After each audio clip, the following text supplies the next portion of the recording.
அதை பற்றியே தான் நம்ம மறுபடியும் பேச போகிறோம். டிசைன் திங்கிங் அப்படிங்கிற ஒரு விஷயத்தை நம்ம இப்போ இங்கே ஷேர் பண்ணிக்க போகிறோம். உங்ககிட்ட இருக்கிற விஷயத்த எனக்கு சொல்ல போகிறீங்க.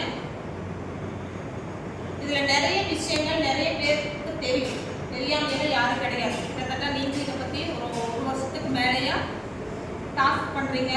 அதை பற்றி கிளாஸ் உங்களுக்கு நிறைய கிளாஸ் எடுத்துருக்காங்க. நிறைய பேர்த்துக்கு நீங்கள் சொல்லி கொடுக்குற அளவுக்கு தான் என்னது அதை பற்றி தெரிஞ்சிருக்கீங்க. இந்த டிசைன் திங்கிங் அப்படிங்கிறது மெயின் அந்த வார்த்தைக்கு அர்த்தமே பார்த்தீங்கன்னா ஒரு டிஃப்ரெண்ட்டான வார்த்தை. இது எங்கேயும் கேள்விப்படாத ஒரு விஷயம். நம்ம காலேஜில் மட்டும், அதுவும் நம்ம இன்ஸ்டிடியூஷனில் மட்டுமே பயன்படுத்திட்டு இருக்கிற ஒரு விஷயம். அந்த விஷயம் என்னன்னா ப்ராப்ளம் சால்வ் பண்ணும். அந்த விஷயத்துக்கான மெயின் மீனிங் என்னது, ஒரு ப்ராப்ளத்தை நம்ம எப்படி சால்வ் பண்ணுறோம் அப்படின்னு. அந்த ப்ராப்ளம் சால்வ் பண்ணுறதுக்கு எது ரிலேட்டடாக, உங்கள் சப்ஜெக்ட் ரிலேட்டடாக ஒரு விஷயத்தை எப்படி சால்வ் பண்ணுறது அப்படிங்கிறது சப்ஜெக்ட் ரிலேட்டடாக. டிகிரி நீங்கள் படிக்கிறது என்னன்னா கம்ப்யூட்டர்லேயே டிஎஸ்பி அப்படிங்கிற ஒரு கோர்ஸ் பண்ணுறீங்க. அப்படி ஒவ்வொருத்தருக்கும் இப்போ காமர்ஸில் எடுத்துக்கிட்டிங்கன்னு சொன்னால் அவங்களுக்கு ஒரு ப்ராப்ளம் காமர்ஸ் ரிலேட்டடாக என்ன இருக்கோ அல்லது அக்கௌண்ட்ஸ் ரிலேட்டடாக என்ன ப்ராப்ளம் இருக்கோ அதில் சால்வ் பண்ணுற மாதிரி ஒவ்வொரு டிகிரிக்கும் ஒவ்வொன்றும் அதுக்கு தகுந்த மாதிரி. இப்போ நம்ம காலேஜில் எல்லாம் நிறைய கோர்ஸ் இருக்குது. அந்த நிறைய கோர்ஸுக்கும் தகுந்த மாதிரி என்னது அவங்க சப்ஜெக்ட்டுக்கு ரிலேட்டடாக அந்த ஒரு ப்ராப்ளத்தை எப்படி சால்வ் பண்ணுறது அப்படிங்கிறது ஆக்டிவிட்டியாக நம்ம பண்ணுறோம். சரியா? அதில் உங்களுக்கான விஷயம் நீங்கள் எப்படி உங்களுடைய சப்ஜெக்ட் ரிலேட்டடாக சால்வ் பண்ணுறீங்க அப்படிங்கிறத நீங்கள் என் கூட ஷேர் பண்ணிட்டு போகணும். இதில் நிறைய பேருக்கு சில தெரியாமல் கூட இருக்கும். எல்லாரும் எல்லா விஷயத்தையும் நம்ம தெரிஞ்சுருக்கோம்னு சொல்ல முடியாது இல்லையா? சில விஷயம் ஒன்று தெரிஞ்சிருக்கோம், நீங்கள் பேசுறது அவங்களுக்கு தெரியாமல் கூட இருந்துக்கும். அந்த கருத்துக்கு அவங்களுக்கு போய் சேரும். அல்லது நீங்கள் சொல்கிற விஷயம் கூட எனக்கு தெரியாமல் இருக்கலாம். அது நீங்கள் சொல்கிறது மூலமாக எனக்கும் அது தெரிஞ்சுக்கிற ஒரு செய்தியாக இருக்கும். அதில் இன்றைக்கி நம்ம பேச போகிற தலைப்பு ஸ்டூடெண்ட் ஒரு முடிவு பண்ணி ஒரு விஷயத்தை ஷேர் பண்ணுறதுக்காக ஒரு தலைப்பு எடுத்து பேச போகிறாங்க. அது என்ன தலைப்புன்னு சேர்ந்து உங்களோட சேர்ந்து நானும் அதை கேட்குறோம். சரிங்களா? சொல்லுங்கள். ஒரு டாபிக் என்னன்னா டிசைன் திங்கிங். டிசைன் திங்கிங் அப்படின்னா இது கிரியேட் பண்ண ப்ராப்ளத்தை அதுக்கு சொல்யூஷன் கொடுக்குறது தான் டிசைன் திங்கிங். அவங்களுக்கு அவங்களோட தேவைகளை புரிஞ்சுக்கிட்டு அவங்களோட எமோஷனல்ஸை ஃபீலிங்லாம் புரிஞ்சுக்கிட்டு ஒரு சொல்யூஷன் கொடுக்குறது தான் டிசைன் திங்கிங். இது எங்கெல்லாம் யூஸ் பண்ணுறாங்கன்னா ஹெல்த் கேர், டெக்னாலஜி, பிஸ்னஸ் இதுக்கெல்லாம் யூஸ் பண்ணுறாங்க. இதில் மொத்தம் 5 ஸ்டேஜஸ் இருக்குது. எம்பதி, டிஃபைன், ஐடியல், அப்புறம் ப்ரோட்டோடைப் அண்ட் டெஸ்ட். எம்பதி அப்படின்னா இது ஒரு கஸ்டமர் இல்லாட்டி ஒரு யூசர் இல்லைன்னா ஒரு பீப்புளோட ப்ராப்ளம் அண்டர்ஸ்டாண்ட் பண்ணணும். அது ஒரு டேட்டாவை நம்ம கலெக்ட் பண்ணக்கூடாது. அவங்களோட பாயிண்ட் ஆஃப் வியூ கலெக்ட் பண்ணணும். டேட்டாவை கலெக்ட் பண்ணதுக்கப்புறம் அவங்களுக்கு டேட்டா எம்பத்தியோட கோலை என்ன இருக்கணும்னா ஃபஸ்ட்டு அப்சர்வ் பண்ணணும். அதுக்கப்புறம் அவங்களோட ரியல் லைஃப் சுச்சுவேஷனை புரிஞ்சுக்கிட்டு நம்ம பெட்டர் சொல்யூஷன் கொடுக்கணும். அவங்களோட இப்போ இதுக்கெல்லாம் யூஸ் பண்ணுறாங்கன்னா ஹெல்த் கேர் இப்போ நீங்கள் ஒரு ஹாஸ்பிட்டல் போகிறீங்க. இப்போ டாக்டர் உங்களுக்கு பார்த்துட்டு இவங்களுக்கு உடம்பு சரியில்லைன்னு சொல்ல மாட்டாங்க, பார்த்துட்டு சொல்ல மாட்டாங்க. அவங்க உங்ககிட்ட இன்ஃபர்மேஷன் கலெக்ட் பண்ணுவாங்க. அவங்க யூஸ் பார்ப்பாங்க. இந்த எதுக்கு சிம்டம்ஸ் தெரிஞ்சுக்குவாங்க, கண்டிஷன் தெரிஞ்சுக்குவாங்க. அதுவும் இல்லாமல் ஐடென்டிஃபை பண்ணி அவங்க சொல்யூஷன் கொடுப்பாங்க. நான் ஒரு விஷயத்தை உங்களுக்கு ஷேர் பண்ணிக்கிறேன். இப்போ எங்களுடைய ஆய்வு பண்ணுறோம், ப்ராஜெக்ட் பண்ணுறோம் அப்படிங்கிறது எம்பி பிஎஸ்சியில் ஆய்வு பண்ணுறப்ப எப்படி இருக்குன்னு சொன்னால் கள ஆய்வுன்னு ஒன்று இருக்குது. சரியா? அது எதுக்கு நம்ம எடுக்கிறோம்னு சொன்னால் ஒரு கிராமம் சார்ந்தோ ஒரு தலைப்பு சார்ந்தோ நம்ம ஒரு இடத்துல விஷயத்தை வேணும்னு சொன்னால் அதுக்கான கொஸ்டின் மெத்தடை ஒவ்வொருத்தருக்கும் ஒவ்வொரு மைண்டில் ஒரு பதில் இருக்கும். ஒவ்வொரு விஷயத்துக்கும் ஒவ்வொருத்தருக்கும் ஒவ்வொரு விதமாக இருக்கும். எல்லாரும் ஒரே மாதிரி நம்ம யோசிப்போம்னு சொல்ல முடியும். அந்த விஷயத்துக்கு நம்ம ஆய்வு பண்ணுறப்ப அந்த ப்ராப்ளத்தை எப்படி கண்டுபிடிக்கணும், அதாவது ஒரு ஆய்வுனாலே என்னது கடைசியில் முடிக்கும். நம்ம இந்த ஆய்வு மூலமாக நம்ம இது தெரிஞ்சுக்கிட்டோம். இதை நம்ம சமுதாயத்துக்கு சொல்ல போகிறோம். அந்த தலைப்பு சார்ந்து அப்படிங்கிறப்போ ஃபஸ்ட்டு கள ஆய்வுன்னு ஒன்று எடுத்துக்குவாங்க. சப்ஜெக்ட் ரிலேட்டடாக அந்த நிறைய கொஸ்டின்ஸ் தயாரிப்பாங்க. அதுக்கப்புறம் மக்கள்கிட்ட கொண்டு போய் கொடுப்பாங்க. இல்லை சக ஆய்வு பண்ணுறவங்கிட்ட, ஸ்டூடெண்ட்கிட்ட, பேராசிரியர்கிட்ட எங்கிட்ட எல்லாம் கொடுத்து அந்த கொஸ்டினுக்கான ஆன்சரை ஃபில் பண்ண வைப்பாங்க.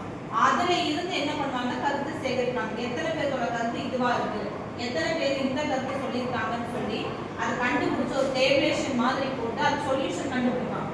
கடைசியான முடிவு என்னது, மக்கள் எதை விரும்புகிறாங்களோ எதுக்கு அது கரெக்டாக இருக்கோ அந்த பதில தான் முடிவாக கொண்டு வருவாங்க. அது மாதிரி இப்போ அவங்க சொல்கிறது என்னென்னா, இப்போ நம்ம டாக்டர்கிட்ட போகிறோம், போன உடனே எனக்கு உடம்பு சரியில்லைன்னு சொன்னால் அவர் அடுத்தது என்ன கொஸ்டின் கேட்பாரு, அந்த உடம்பு ரீதியாக உங்களுக்கு என்ன பிரச்சனை, அது சொன்னால் தான் நமக்கு அவங்க என்ன வைத்தியம் பண்ணுறதுன்னு பண்ணுவாங்க. சும்மா போன உடனே எனக்கு உடம்பு சரியில்லைன்னு சொன்னால் அவங்க என்ன எடுத்துப்பாங்க, காய்ச்சலா ஃபீவரா என்ன சளி பிடிச்சிருக்கா என்ன ஃபீவர் என்ன பிரச்சனை இருக்குன்னு நம்ம ஒவ்வொன்றா சொல்றோம். அப்ப இதுக்கு முன்னாடி நம்ம சாப்பிட்டது ஏதாவது அஜீரணம் ஆயிருக்கா ஏதாவது அந்த அதுக்கு தகுந்த மாதிரி ஒரு கொஸ்டின் கேட்கறப்போ நம்ம தெளிவாக தான் சொல்லுவோம்.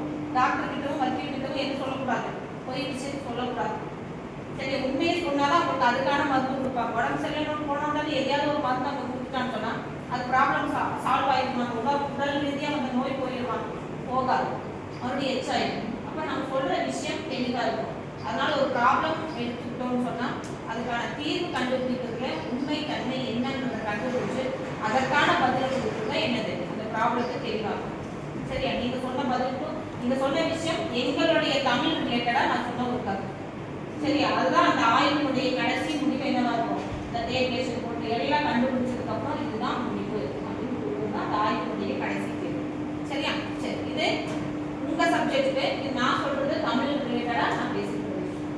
அடுத்தது இன்னொருத்தர் வேற ஏதாவது கருத்து சொல்லுங்க பார்க்கலாம். நான் சொல்ல போகிற டாபிக் என்னன்னா டிஃபைனும் ஐடியேட்டு சொல்ல போகிறேன். டிஃபைன் அப்படின்றது வந்துட்டு என்னன்னா ஒரு ப்ராப்ளத்தை ஃபஸ்ட்டு ஃப்ரேம் பண்ணி வச்சுக்கணும், அதுதான் டிஃபைன். இப்போது எக்ஸாம்பிளுக்கு பார்த்தோம்னா இப்போது எல்லா ரேடியாலஜிஸ்ட்டுக்கும் இருக்கிற ஒரு ப்ராப்ளம் என்னன்னா எக்ஸ்ரே வந்துட்டு கரெக்டாக எடுத்து கொடுக்க முடியாமல் ஒரு ப்ராப்ளம் இருக்குது. எல்லா ரேடியாலஜிஸ்ட்டுக்கும் அதே ப்ராப்ளம் தான் இருக்குது. இப்போ நம்ம என்ன பண்ணணும்னா அவங்களுக்கு ஒரு சொல்யூஷன் கொடுக்கணும். அதுக்காக தான் கண்டுபிடிச்சது என்னன்னா ஐடியேட் அப்படின்றது வந்துட்டு என்னன்னா ஏஐ மூலியமா அவங்களுக்கு ஒரு சொல்யூஷன் கொடுக்கறது தான் ஐடியேட். அதுக்கு வந்துட்டு இப்போ பார்த்தோம்னா ரேடியாலஜிஸ்ட்க்கு என்ன பிரச்சனை, எக்ஸ்ரே எடுக்கிறதுல தானே பிரச்சனை. அதுக்கு இப்போ நம்ம என்ன பண்ண போறோம்னா ஏஐ மூலியமா ஒரு சொல்யூஷன் கொடுக்கறதுக்கு ஒரு மிஷின் கண்டுபிடிக்கலாம். எக்ஸ்ரே மிஷின் கண்டுபிடிச்சி கொடுத்தோம்னா பேஷண்ட்டுக்கு எந்த இடத்துல எங்கே உடஞ்சிருக்கு அந்த இதெல்லாம் அவங்களால ஈஸியாக ஐடென்டிஃபை பண்ணி அவங்களுக்கான சொல்யூஷனை நம்மளால கொடுக்க முடியும். அது மட்டும் இல்லாமல் இப்போ மூளை ஹார்ட்டு அந்த மாதிரி இருக்கிறதுக்கு எப்படி சொல்யூஷன் கொடுக்க முடியும்னா நிறைய அதுக்கு இன்னும் நம்ம வந்துட்டு டெவலப் பண்ணணும். அந்த மிஷினை டெவலப் பண்ணி கொடுக்கும்பொழுது நிறைய ஃபோட்டோஸ் எடுக்கிறது மூலிமா நம்மளோட மூளையோட ஆக்டிவிட்டி எப்படி இருக்குது, கரெக்டாக இருக்கா இல்லாட்டி எதாவது ஆயிருக்கா அப்படின்னு நம்மளால டாக்டரால் ஈஸியாக ஐடென்டிஃபை பண்ணி அதுக்கான சொல்யூஷன் கொடுக்க முடியுது. ஸோ இதனால வந்துட்டு நிறைய டாக்டர்ஸ்க்கு டைம் சேவ் ஆகுது. அது மட்டும் இல்லாமல் ஈஸியான சொல்யூஷனை டக்குன்னு கொடுக்க முடியுது. அதாவது அவங்க சொல்லியிருக்கிற விஷயம் ஐடியா அப்படிங்கிற ஒரு விஷயத்துக்கு எப்படின்னு சொன்னா, இப்போ நம்ம டாக்டர் படிச்சிருக்காங்க, எல்லா விஷயத்துக்குமே என்னது அவங்க மேலோட்டமாக ஒரு மருந்து எழுதி தர முடியும், அதை கை வச்சு பார்ப்பாங்க. ஆனாலும் மூளைக்குள்ள இருக்கிற விஷயம், நம்மளுடைய உடலுக்குள்ள இருக்கிற விஷயத்துக்கெல்லாம் ப்ராப்ளம் இருக்குதுன்னு சொன்னால் நம்ம அதிகபட்சம் என்ன சொல்லுவாங்க, ஃபர்ஸ்ட் ஸ்கேன் பண்ணுறோம் இல்லையா? முதல்ல அதை பார்த்து தான் அந்த டாக்டருக்கே தெரியும் உள்ள உடல் உறுப்புக்குள்ள என்ன ப்ராப்ளம் இருக்குதுங்கிறத முதல்ல என்ன சொல்லுவாங்க. சாதாரண இப்போ நம்ம கையை அடிபட்டுச்சு, என்ன பண்ணுவோம், வீக்கம் வந்துருச்சு, புரிஞ்சுதா? நம்மளால ஓரளவுக்கு கையை தூக்க முடியும், பண்ண முடியும். இருந்தாலும் அந்த இடத்துல ஏதாவது ஒரு ப்ராப்ளம் ஒரு 10 நாள் சரியாகலை அப்படின்னு சொன்னா டக்குன்னு என்ன சொல்லுவாங்க, ஸ்கேன் எடுத்து பார்த்துக்கலாமா, எக்ஸ்ரே எடுத்து பார்த்துடலாமா அப்படின்னு சொன்னா தான் அந்த எக்ஸ்ரே எடுக்கிறப்போ நரம்பு விளையிருக்கா உடஞ்சிருக்கா அப்படிங்கிற விஷயத்துக்கு அப்புறம் தான் என்ன பண்ணுவாங்க, அதுக்கான அடுத்த சொல்யூஷன் போவாங்க. சரி, அதனால இன்னும் நம்மளுடைய விஷயங்கள்லாம் பார்த்தீங்கன்னா நிறைய விஷயத்துக்கு மிஷினெல்லாம் இன்னும் கண்டுபிடிக்காம கூட இருக்கு. சரி, அந்த மாதிரி இன்னும் டாக்டர்களுக்கு கண்டுபிடிக்காத சில விஷயமெல்லாம் இருக்கு. ஏன்னா அவங்க எல்லாம் எல்லாமே படிச்சிருக்காங்கன்னு சொல்ல முடியாது. டாக்டரால் கை கொடுத்து கடைசியிலேன்னு சொல்லுவோம், ஐயோ கடவுளை நீங்களாக பார்த்து சரி பண்ணணும் அப்படின்னு சொல்லி நம்ம கடவுள் கிட்ட விடுறோம். அந்த மாதிரி நிறைய விஷயத்துக்கு கண்டுபிடிக்கிற விஷயம் ப்ராப்ளத்தை சால்வ் பண்ணுறதே பார்த்தீங்கன்னா டாக்டருக்கும் பயன்படுத்துகிற அடுத்த ஒரு கட்டமாக இருக்கிறது விஷயம். சரியா?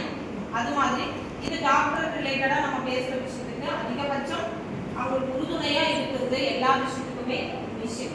இப்போ நமக்கு என்ன விஷயம் கண்டுபிடிச்சிருக்காங்க, நம்ம மனசுக்குள்ள ஒரு ப்ராப்ளம் வருது, எதை சரிப்படுத்திக்கிறோம், அடுத்தவங்க சொல்லி சரிப்படுத்திக்கிறோம். அடுத்தவங்க சொல்கிற ஆறுதலான வார்த்தை நமக்கு தீர்வாகும். சிலர் அப்படியே மனசுக்குள்ள கூட போட்டு போல புரியுமா சொல்ல மாட்டாங்க வெளியில்.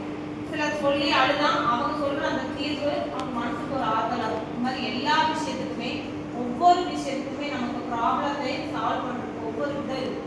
அதில் தான் சொன்ன ஃபஸ்ட்டு சொன்ன அந்த 5 விஷயம் சரியாக கொண்டு போகணும்னு சொன்னால் அதுதான் டிசைன் திங்கிங் மெயின் விஷயமா நான் அதுதான் எல்லாத்தோட விஷயத்துக்குமே என்ன தரும், நம்முடைய படிப்பு சார்ந்த விஷயத்துக்கு அதை அடுத்தடுத்த கட்டத்துக்கு நம்ம கொண்டு போனால் முடிவு என்னவா இருக்கும், ப்ராப்ளத்தை தெளிவான முறையில் ஒரு சொல்யூஷனாக நம்மளால கண்டுபிடிக்கணும். சரியா?